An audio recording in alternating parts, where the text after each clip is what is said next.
This is Spanish 2, sentences 113 through 116. 113. Ask your friend, what type of a car do you want? ¿Qué tipo de coche quieres tú? ¿Qué tipo de coche quieres tú?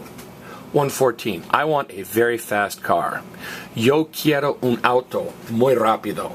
Yo quiero un auto muy rápido. 115. Does Beto have a job? ¿Tiene Beto un trabajo? ¿Tiene Beto un trabajo? Yes, Beto has a job. Sí, Beto tiene un empleo. Sí, Beto tiene un empleo. Now, these are some nice basic review sentences from Spanish 1. I just thought it'd be good to review word order and a couple other things, okay? So let's look at number 1. Here's 113. I want you to notice a lot of English words that have a Y in them, they turn into Spanish and the Y turns into I. Everybody say day, day. It's D-A-Y. In Spanish, it turns into dia, D-I-A. Type in English, it's T-Y-P-E. In Spanish, the Y turns into I. So just be aware of that. Now, I want you to notice, everybody say querer, querer. Querer means to want, and it's an ER verb. So in the present tense, it's a boot verb or a stem chaining verb. Because it's an ER verb, what does the E turn into? Everybody, I-E. But Mr. Holt, I get confused on when in the present tense the E turns into I and when it turns into IE. Everybody say we keep our letter. Go. We keep our letter. If it's an IR verb like vestir or pedir, the E turns into an I.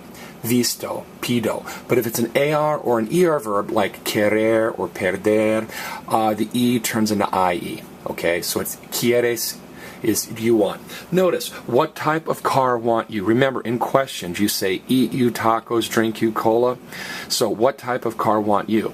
Now, in the answer, you say, I want a very fast car.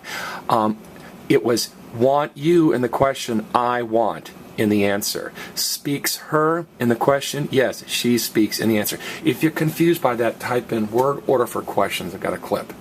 Now, what are the only 3 adjectives that go in front of nouns? Remember the chant? Adjectives generally follow except for what? Uno, bueno, and malo. Remember, uno, bueno, malo shorten when they're followed by one male thing. What does this accent mark mean? It says, hey, don't stress the next to last vowel. Don't say rapido, stress me. Say rapido. Notice, has Beto a job? Beto has a job. Again, word order. Eat you tacos, I eat tacos. Drink you cola, I drink cola. Has Beto work? Yes, Beto has work. Now, Mr. Holt, is the word for job trabajo or empleo? It's both. Either one is fine. Like in English, you could say, I have employment, or you could say, I have a job. But, Mr. Holt, I thought trabajo meant I work. Be careful. Most words in Spanish mean at least 2 things, okay? Trabajo as a verb means I work. Yo trabajo en McDonald's. I work at McDonald's. But as a noun, me gusta mi trabajo means I like my job or I like my place, like my employment. All right, so it's tricky. Most words in Spanish means 2 things. Just like remember, hablar means to talk and to speak. Decir means to say and to tell. All right? That is Spanish 2, a nice little review, sentences 113 through 116.